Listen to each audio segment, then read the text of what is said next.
Session 157, Chapter 2, Verse 153. O you who believe, seek help through patience and prayer. Indeed, God is with the patient. Chapter 2, Verse 153. Allah advises you to seek help through patience and prayer. Seek help for what, you may ask? For everything that God asks you to do, and for everything life may throw at you. You naturally ask Allah for help and support every time you pray. But what about patience? What is the relevance of patience? To be patient is to overcome the feelings of anxiety, fear, and despair over life's troubles. Patience can take several forms and can be practiced at many levels based on how close your relationship with God is. Take the example of Ali ibn Abi Talib, may God be pleased with him, who was asked about the right of a neighbor. He answered, "You do know that you are not supposed to harm your neighbor." The person said, "Yes, I know."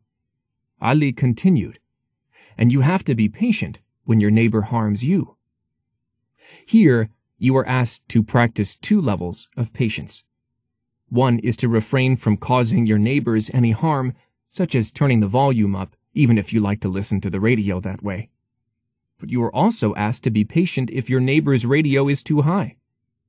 One of the Prophet's neighbors, an old pagan woman, went out of her way to aggravate him by throwing garbage in his way every single day. One day, when he walked out of his home, there was no garbage. He, peace be upon him, asked about his neighbor and learned that she was sick. The Prophet went to visit her and offer her any assistance she might need. The old woman was humbled and ashamed of her actions over the years. By seeing the example of the compassion and patience of Prophet Muhammad, she realized that Islam is the true religion. Patience is the tool that helps you fulfill God's commands and stay away from that which God has forbidden. God's commandments usually revolve around prohibiting things you desire and asking you to do things you may feel difficult. Both require patience from you initially. However, the more you adhere to God's teachings, the more comfortable you become practicing them. A righteous person used to supplicate, "O Allah, I fear that you will not reward me for obedience and worship anymore, because I have started to desire and long to do them. Glory to you, my Lord. You have commanded us to go against our desires, and my desire is to be with you in worship." When the time for prayers came, the Prophet used to say to Bilal, the companion who performed the call for prayer, "Comfort us with it, O Bilal." Muhammad, peace be upon him, and his companions looked forward to prayers as a way to be in God's company and as a tool to unburden them from life's trouble. It was an act of relief and tranquility. Contrast that to some of us today who consider prayer a burden that has to be done in order to be crossed off the to-do list of the day. Do you feel relieved with prayer or relieved from it?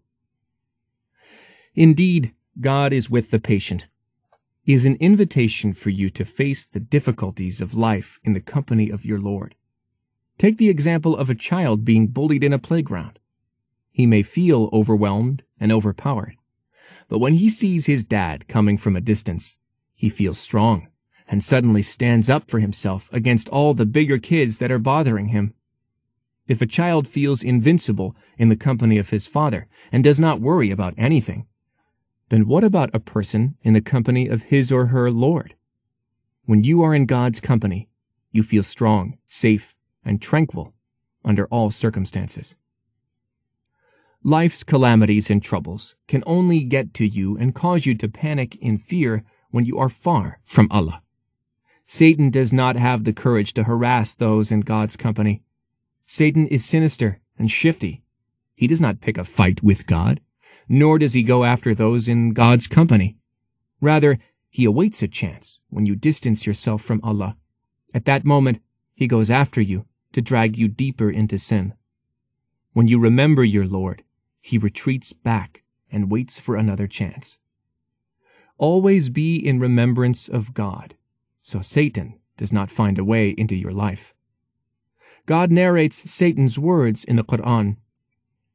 Iblis said, "I swear by your might, I will tempt all, except your servants among them, endowed with sincerity and faith and worship." Chapter 38, verses 82 and 83. You may come to love patience, because Allah is with those who are patient. God says in His sacred narration, "O son of Adam, I became sick, and you did not visit me." Man will answer, "How can I visit you? You are the Lord of the worlds." God will say, "Didn't you know that my servant so-and-so was sick, and you did not visit him? Had you visited him, you would have found me with him." A righteous woman once said, "Dear God, I feel guilty praying for my well-being, because I do not want to lose your company during my sickness."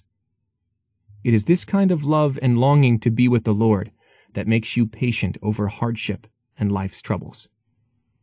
O you who believe, seek help through patience and prayer.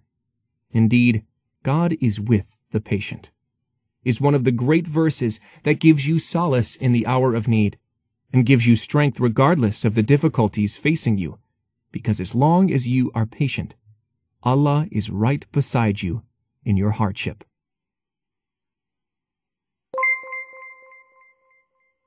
The Prophet, peace be upon him, said, "Convey my teachings to the people, even if it is only a single verse." Please take a moment to subscribe and to share with your family and friends. Visit us at www.QURANGARDEN.com.